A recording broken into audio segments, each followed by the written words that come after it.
Good day all. How y'all doing? First Friday is upon us. Hope this first week has gone smoothly thus far. Anyone need anything before we begin?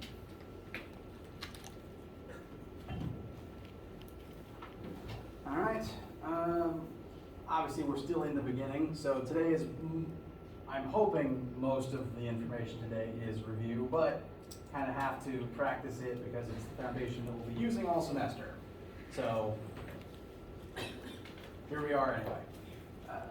Today we'll mostly be in terms of math, we'll be looking at metric system, unit conversions, just the common stuff that we'll be doing all semester to make sure that it's familiar to you before we get too far into things. As a note, I do upload all of the notes that I use to Brightspace. So if you look at the chapter 1 and 2 tab, they're all the first two are kind of lumped together because 1 is review and 2 is the stuff we're using to practice the review. The notes are already here. That said, as the week goes on, we tend to do 1 chapter a week, and therefore we'll do about 1 homework and 1 quiz every week. As a specific chapter goes on, the notes that are currently here will update as I add examples or improve things over time. Like I'll think of a new way to describe something, or I'll find a new visual, or I want to insert a new example, just because like if a lesson ends at a certain point, I want to start on an example, I'll add something into the notes. So if when you access this, it's not identical to what I present in class, that is the reason, and as the week goes on, as a chapter goes on, I will be updating the version that is on Brightspace. As some students have begun looking at Brightspace, some of them may have noticed that from a previous version of this particular class, there is a file here that is marked as the first lab. This is not an assignment you have to immediately begin doing. This file is here from a previous course. This is not an assignment that you need to do right now. You can look at it though, because this is actually going to be the first, I guess, assignment we do in lab next week. We will meet for labs starting next week. The first one though will be partially this review assignment that we'll do together, and partially the assessment that I mentioned that is just to gauge where students are coming into physics at PC. So you can look at it, but it's not like a homework thing that you need to start doing immediately. The only realist thing that you're responsible for right now is making sure you can get to the homework screen on WebAssign, and then in about 2 weeks, the first homework assignment will be due. Cool? All right. I think that's all the preamble I need to get through. Some people are having some issues with WebAssign, which always happens because it's a computer program, therefore it's inherently flawed and makes a bunch of mistakes. Any issues you're having getting signed up for that, please let me know, especially if there's a certain glitch where you're somehow also being signed up for an old version of this class, which shouldn't be happening. That's something I'm trying to work on as well. Just let me know what you're encountering. There's nothing due there yet, so it's not a pressing need to get access quickly. Just let me know any issues that come up. This thing is fogging up more than normal today.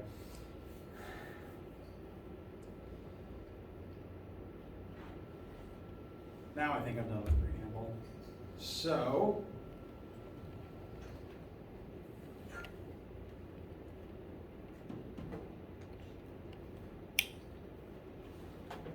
let's begin.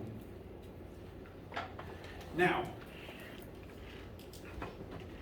as I've said, physics is the study of the universe, and we're going to be using math as we do that studying of the universe.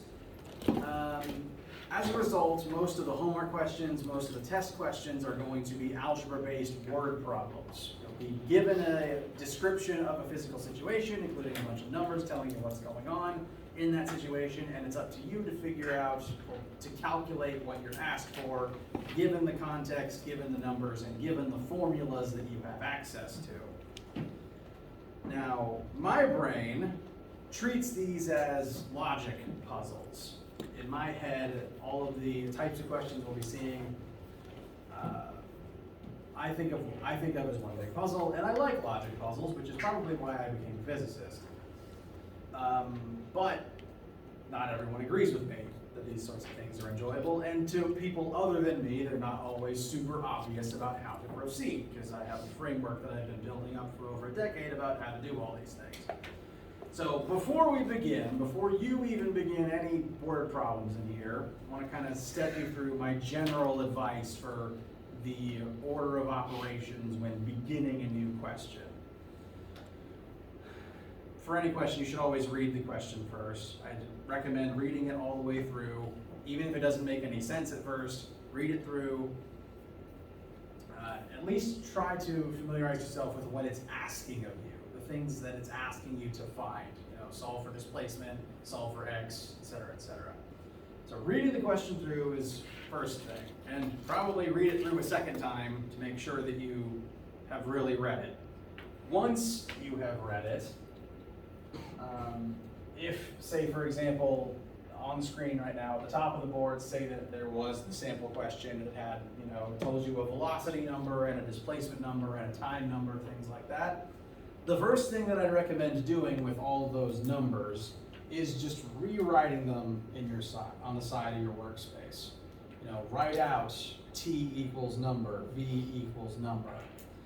For one, getting that information sorted into a structure that agrees with your brain and writing them out in your own hand helps to enforce what they are and helps remind you that you have access to that number rather than having to fish it back out of the description every single time.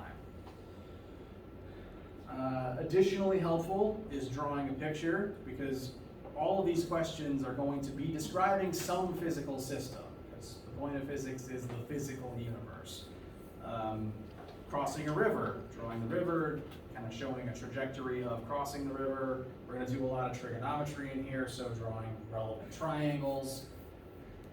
There's going to be quite a few questions where things get launched off of buildings, so occasionally literally drawing the building and the watermelon and its trajectory through the air. All helpful stuff. I'll try to include pictures where relevant, but even if there's already one, adding to it or drawing separate ones completely based on how your brain best perceives the situation can only help you. And since I give partial credit for everything, I give partial credit for pictures, even if they're not super relevant. So again, leave nothing blank. Variables, pictures. Once you've got those two things and you kind of use that to understand what numbers you have access to, what things you're looking for, and what the physical situation is, then you should look at your formula sheet and try to figure out what formulas will be useful. If you're given a displacement and a time and a velocity, start looking for formulas that have those variables in them, because those are the ones you'll be able to use. And sometimes it helps to just rewrite those formulas in your workspace to again see them, try to connect the dots of which ones you can use to solve for whatever you've been asked for. And again, I give partial credit for everything. That includes just writing formulas down. All of this is to help kickstart your logic process. Because if you read a paragraph and you're not even sure what it's asking you for, these starting steps can kind of help parse out what you have access to and how to use it. Especially, I find, when it comes to the formulas, the equations, because I look at this as a physicist, I look at this collection of random math signs and letters, and I can tell you a story from it. I can use this as language, because that's what physics is. It's using math as a language to describe the universe. You might not have that skill yet. Take practice, and it'll take familiarizing yourself with what this thing does before that makes sense to you. When I look at this, I view this as a tool. I view all of the formulas in this class as a tool. And they are tools to help solve whatever the word problem is. The word problem is a puzzle, and these are the different tools and techniques you can use to kind of work your way through it. Each tool has a specific use. For example, this formula is about linear displacement, moving back and forth, delta x, physically moving some distance back and forth through space over some period of time based on how fast you were at the start of that clock and your acceleration while the clock is ticking. So this formula can only be used in that sort of a situation. This tool wouldn't help me if I was looking at, what's the force of gravity on Jupiter.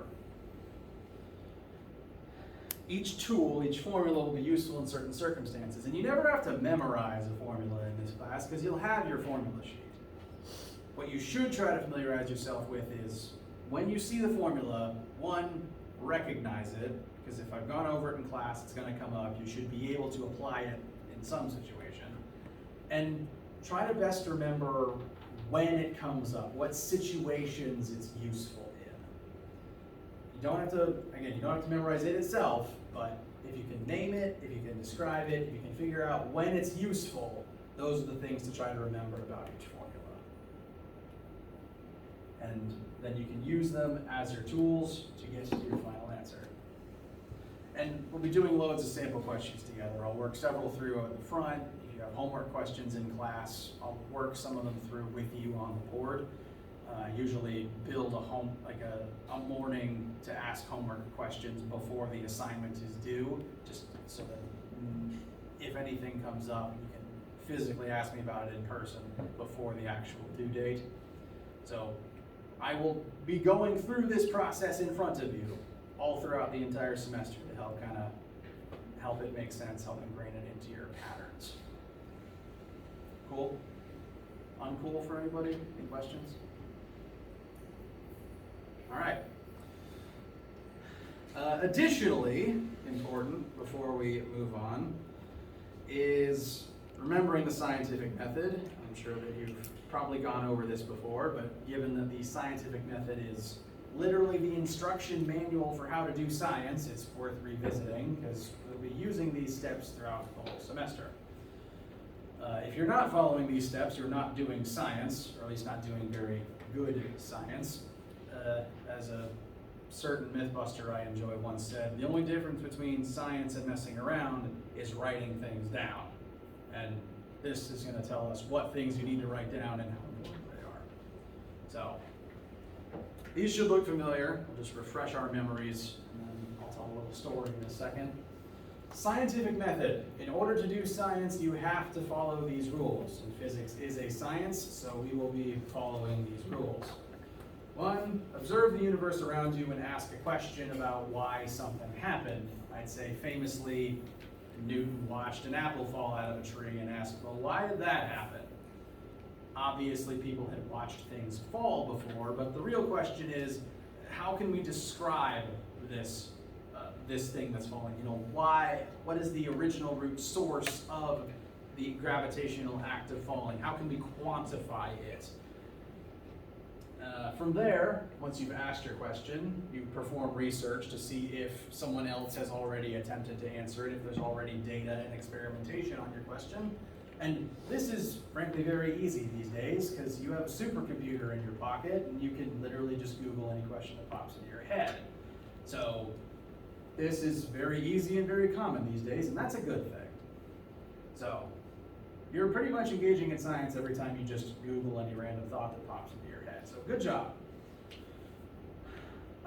If your research answers your question, then you're kind of done. You've figured out the problem and you can move on. But if your research doesn't answer your question, you have to come up with your own explanation.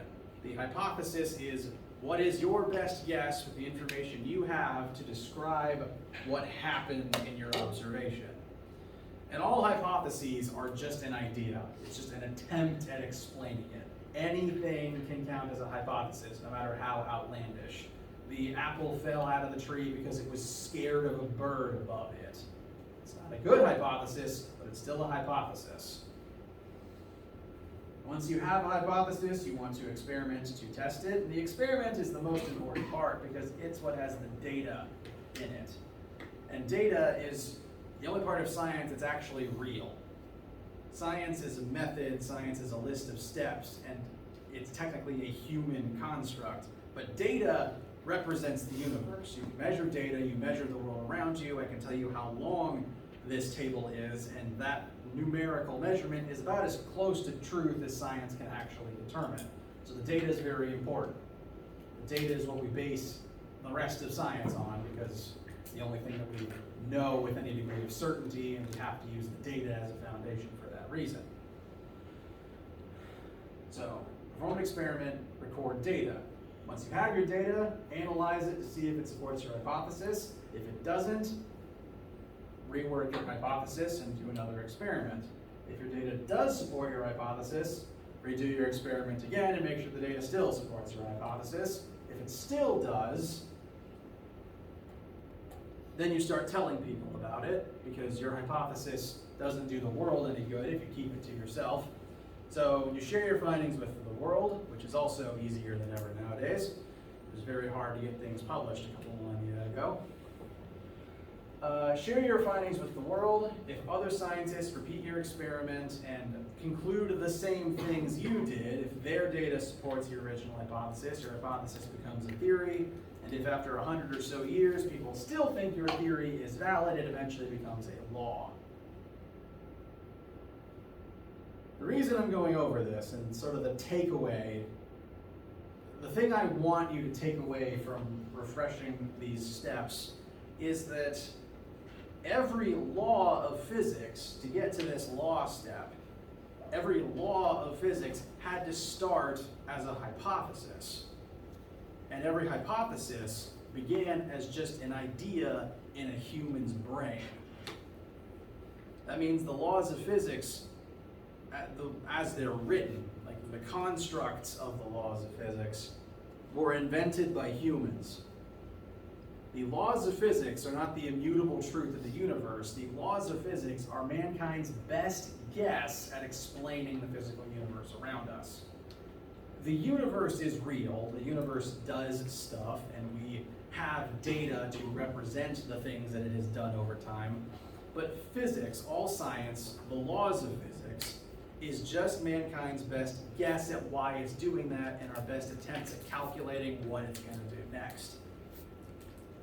We technically don't know anything in science. Science is just our best guess using the scientific method as a tool to be as objective as possible. Science was invented by humans as a tool. And because it was invented by humans, it's very flawed.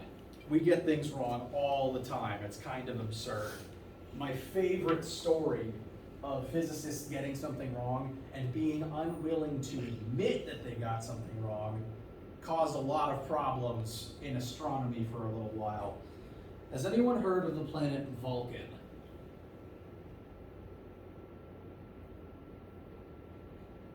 Okay. For some of you, that might ring Star Trek bells. Planet Vulcan is Spock's homeworld, if that series means anything to you. But it's not just fictional within the Star Trek universe. It was, for a while, there was believed to be a planet Vulcan in our actual solar system. Hundreds of years ago, Newton's laws of motion was the best tool that science had up till that point created to explain motion on a universal scale. We use it to describe the forces acting on planets in our solar system and use those calculated forces to predict their movement.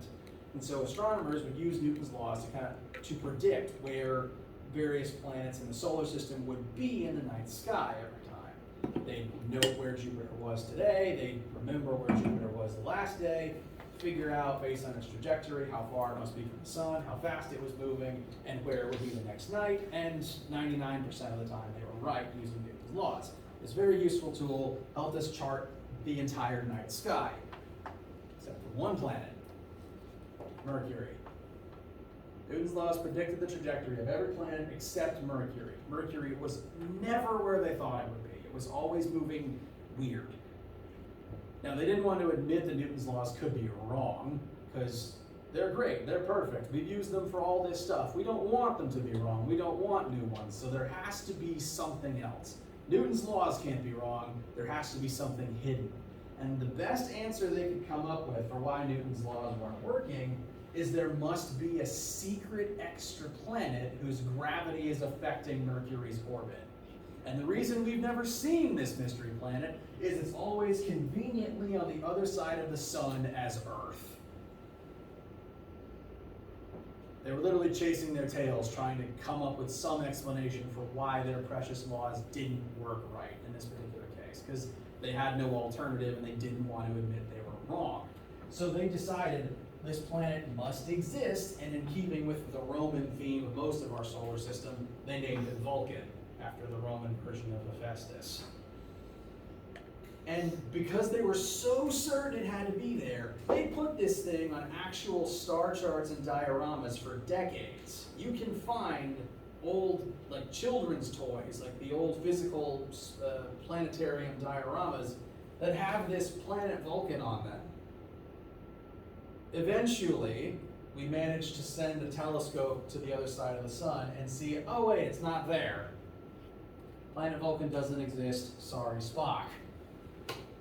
It turns out what was actually happening was eventually explained by Einstein, whose theories of relativity helped fix the flaws in Newton's laws.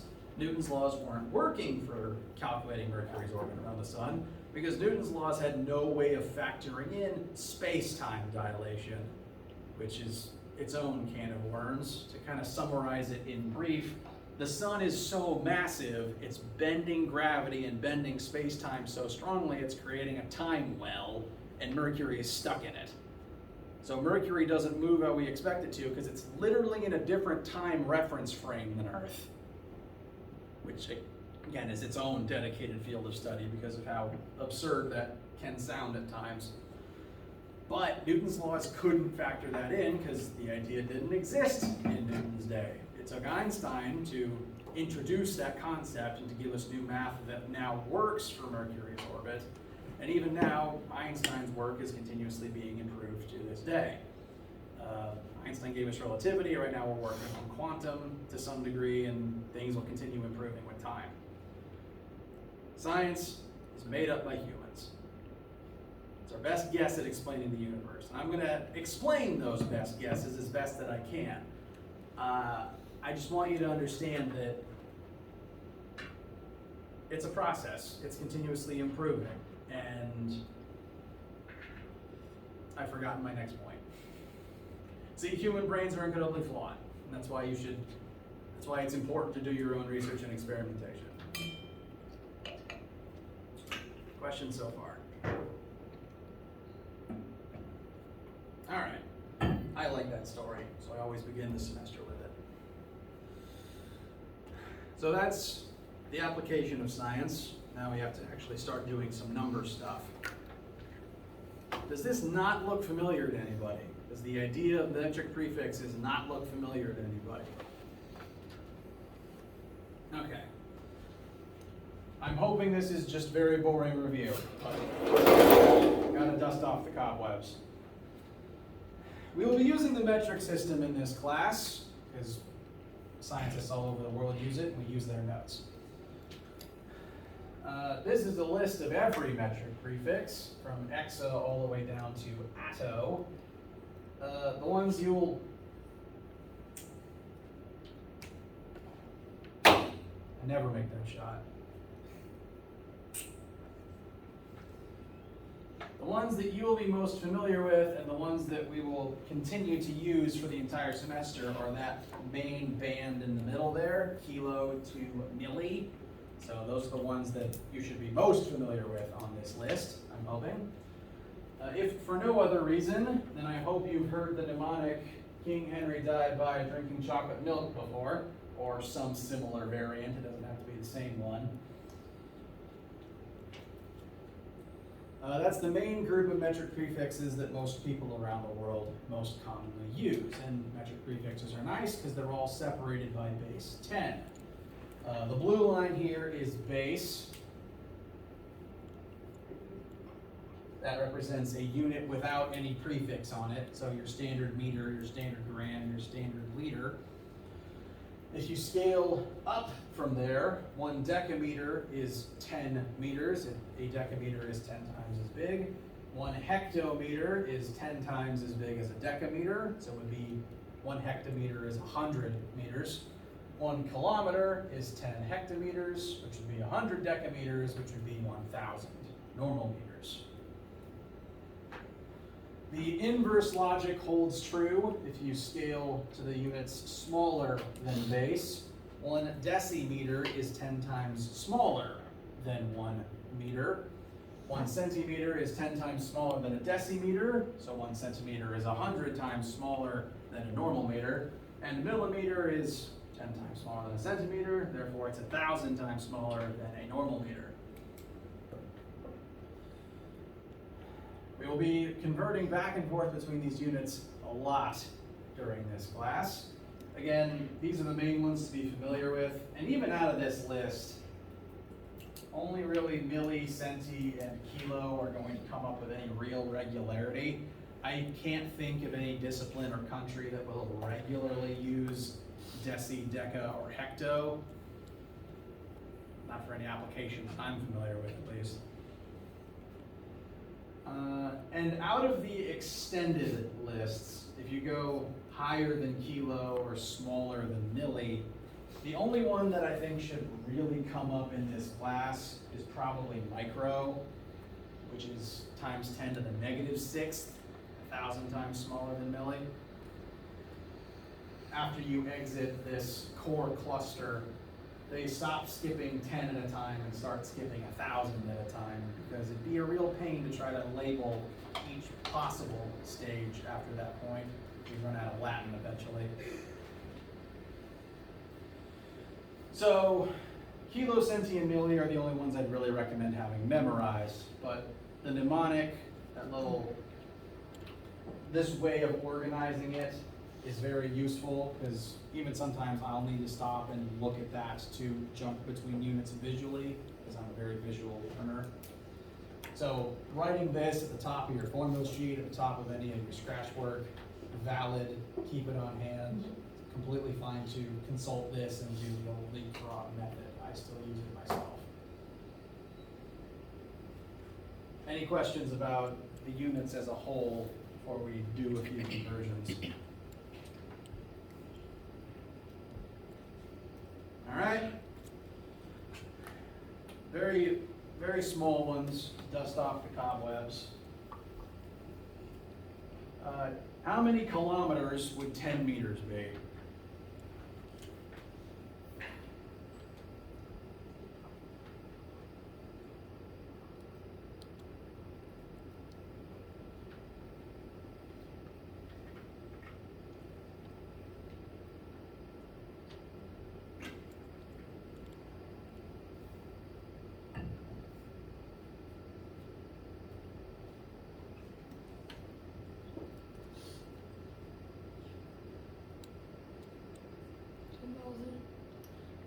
Not quite. You might have gone in the opposite direction. It's okay. It's okay. This is one reason why I recommend keeping this at the top of your page to do it visually sometimes. Using this for the visual method, if you start at base for normal meters, we'd have to drag our decimal point 1, 2, 3 spaces to the left to go to kilo. When you go to a larger unit, kilometers are bigger than meters. When you go to a larger unit, the number gets smaller. 1,000 meters is 1 kilometer. The unit got bigger, but the number got smaller. So to do it visually, I just physically drag the decimal point 3 spaces to the left. So that would be 0.01 meters. Oh, kilometers, sorry.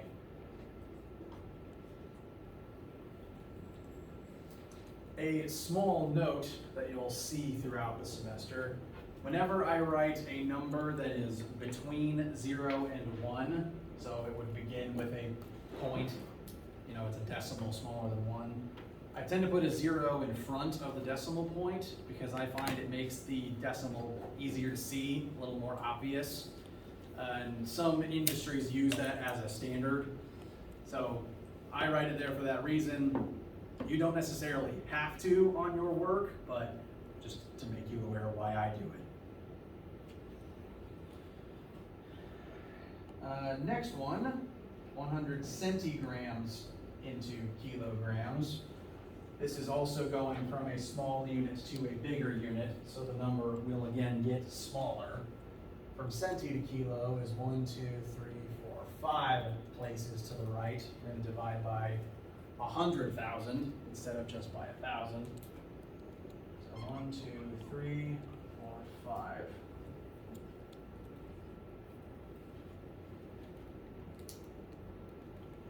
.001 kilograms.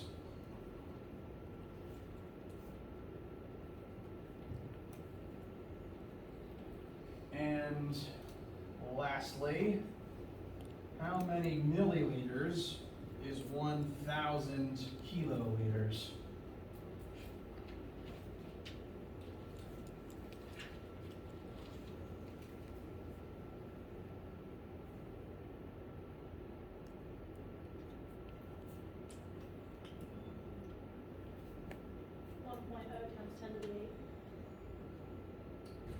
Actually times 10 to the 9th.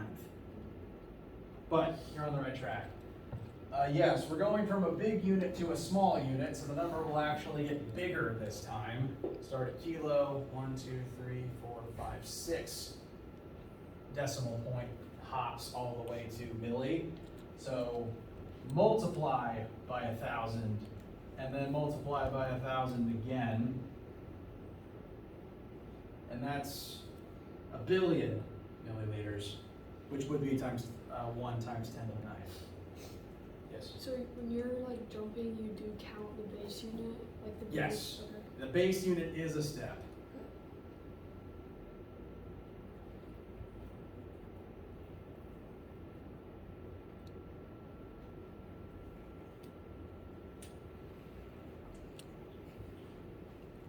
This is not the only way of converting between units, but again, I have a very visual brain, so I still use leapfrog sometimes. Questions thus far? Yes? So on assignments, is there an expectation that we show unit conversions in work? I know I've taken like some chemistry classes where like they want everything written out like, in proportions, or like does it matter?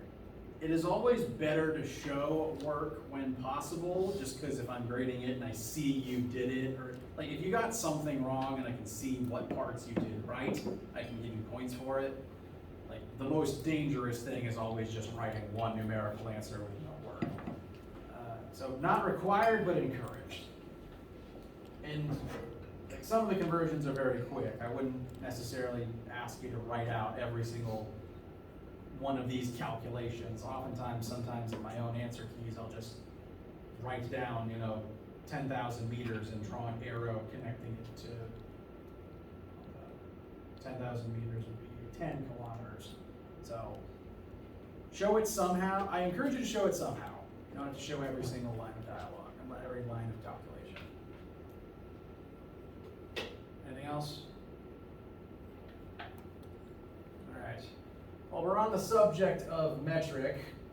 I'll remind you guys of the kind of base package of metric units, not just prefixes, but the metric system units that are commonly used. In America tends to use the imperial system, so we tend to use feet and miles for meters or gallons for volume. But in this class, our formulas will take the metric versions, meters for distance and liters for volume. The metric unit for mass is grams, which I don't think actually has a common imperial unit. We don't tend to talk about mass much in the United States common speech. But a weird thing about mass and grams in this class. Grams is the base unit. It does go in the base slot on this conversion chart. But most physics formulas are designed to accept and calculate and give you answers in kilograms instead of grams. Other disciplines, biology, chemistry, etc., tend to work with very small samples. You might measure a gram of some chemicals and then combine, or even less than a gram most of the time. At least in my chem classes, it was less than a gram pretty frequently. And so it makes sense to use grams and small units in those contexts. But physics works with very big numbers, oftentimes to the scale of planets. And so to keep the numbers a little bit smaller, physics set up all of our formulas and constants to use kilograms instead. As a common example, newtons is the most commonly used physics unit for force. We tend to calculate a newton by multiplying 1 meter per second squared by 1 kilogram. So 1 newton is the force required to accelerate 1 kilogram at a rate of 1 meter per second squared. If we used grams for that, all of our forces would just, the numbers would be 1,000 times bigger, which would just kind of be a needless headache if you're just trying to calculate how much force it takes to hit a baseball. If every single force was 1,000 times bigger, if every mass number was 1,000 times bigger, it would slow down physics, math especially, a little bit. So for that reason, everything in here uses kilograms. That's a standard you can write in your notebook. Every formula that has mass in this class will use kilograms as standard, as opposed to every other unit, which will use the normal base instead. As we introduce new units as the semester goes on, I'll make sure to kind of talk about what they are, where it comes from, how to calculate it, and anything else that you need to know about it as they're introduced.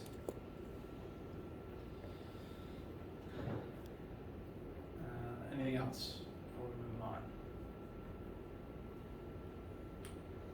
All right.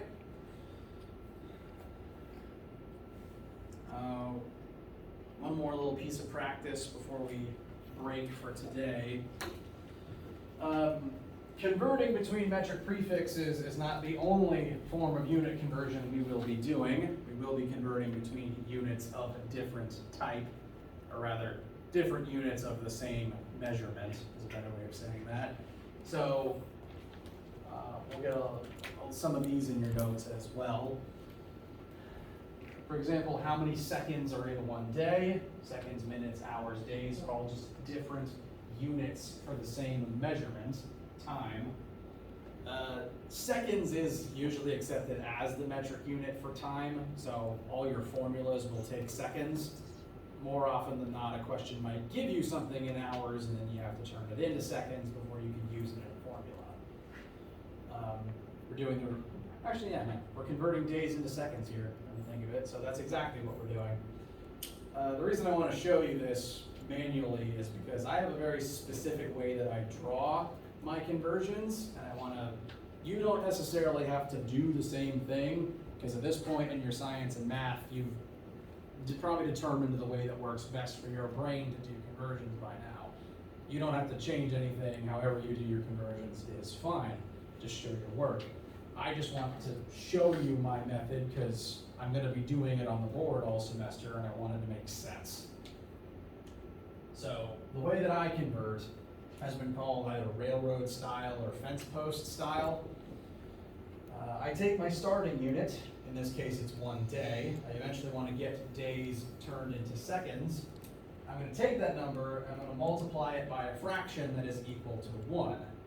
1 day is equal to 24 hours. Therefore, if I divide 24 hours by 1 day, it's dividing the same thing by itself. 24 hours is 1 day, so 24 hours divided by 1 day equals 1. So if I'm multiplying this fraction by 1 day, I'm multiplying by 1.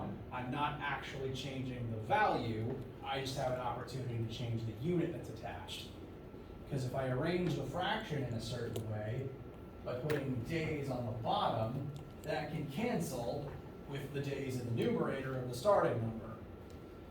And in doing that, if we were just looking at this first part here, this operation, multiplying 1 day times 24 hours divided by 1 day, would give me an answer of 24 hours. All I did was convert days into hours. From there, if the conversion continues on for more steps after that, I'm in the habit of literally just adding more rails, adding more fence posts to the original operation. If we want to turn those hours into seconds, I use another fraction, converting hours into minutes, and then another one converting minutes into seconds. And then I can work back through the chain to cancel out all the units I don't want and just leave me with the 1 unit I do. So that's my method. You don't have to replicate it. It's just what you're going to be seeing all semester. And to get the final answer, I just would literally multiply all of these numbers by each other. 1 times 24 times 60 times 60 divided by 1 times 1 times 1. It'll get a little more confusing and interesting as we start converting things like miles per hour into meters per second. And I believe, correct me if my memory is off, final answer here should be 86,400 seconds in one day. Cool? Is it uncool for anybody? All right. One more conversion, and I want to show you this one because there's a little tiny catch-22 in it that you need to be aware of. Rectangular building lot measures 1 times 10 to the second feet by 1.5 times 10 to the second feet. We are going to calculate the area of that lot in meters squared. So my first question, scientific notation review, what does this number translate to? 100. Very good. And this one? 150. Very good. Scientific notation will come up a lot. Again, we're going to work with a lot of very big numbers when it comes to the mass of planets, and a lot of very small numbers, because in Physics 1510 we have to deal with the mass of electrons. So, our building lot is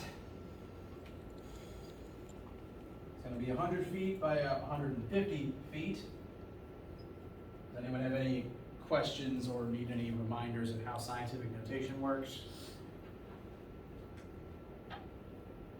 Okay, so gone ahead and converted those back to their standard form.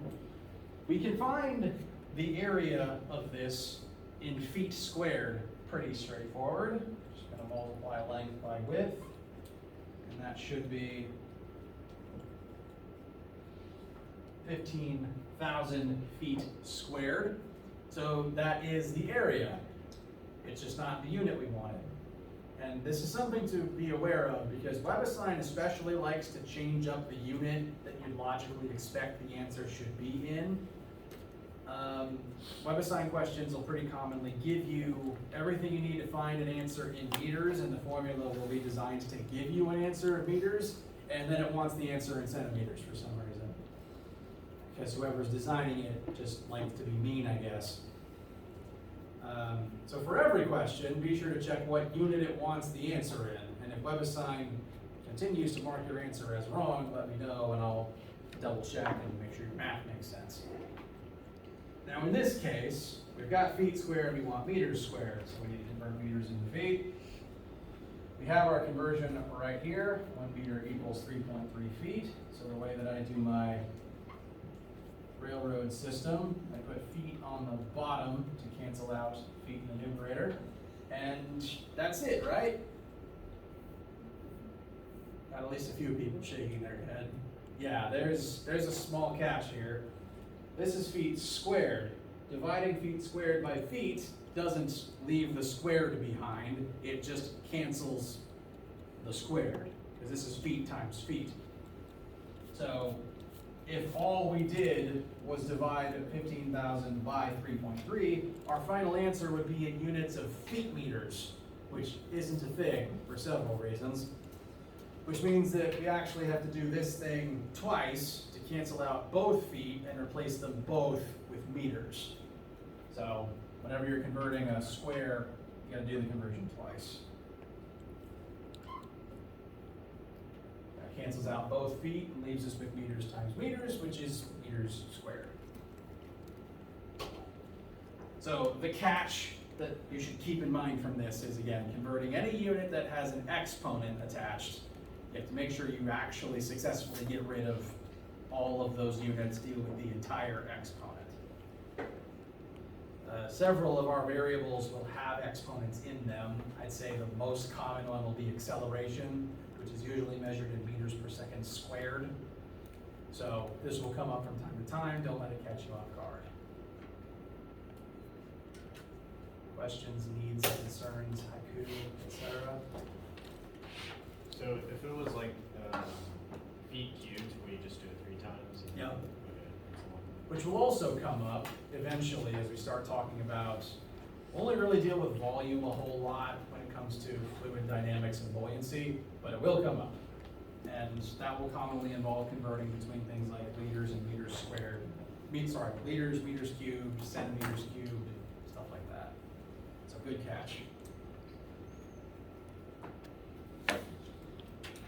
All right, we're nearing the end for the day. We're hitting a pretty good stopping point. As you're packing up, I just want to go ahead and introduce what we'll be talking about next week.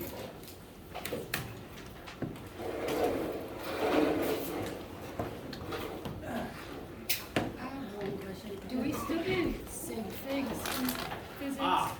Yes. I tend not to absolutely require sig figs, but they are always good to keep in mind when trying to figure out how many digits to keep. We can review those next week and in lab. We will review those next week and in lab. I forgot to include them on my list of things to talk about today. Next week, we're going to be talking about motion, namely one-dimensional motion. We live in a 3D universe, X, Y, and Z. How much work you've done in the Z-axis will vary, but we're just going to start in the X-axis for simplicity's sake. One-dimensional motion is how far apart are two things in a straight line and moving back and forth in a straight line. And the variables that we'll be measuring in 1D motion are displacement, velocity, and acceleration. We'll look at these, talk about what their status as vectors represents, and eventually move on to two-dimensional motion. Anyone need anything before the weekend?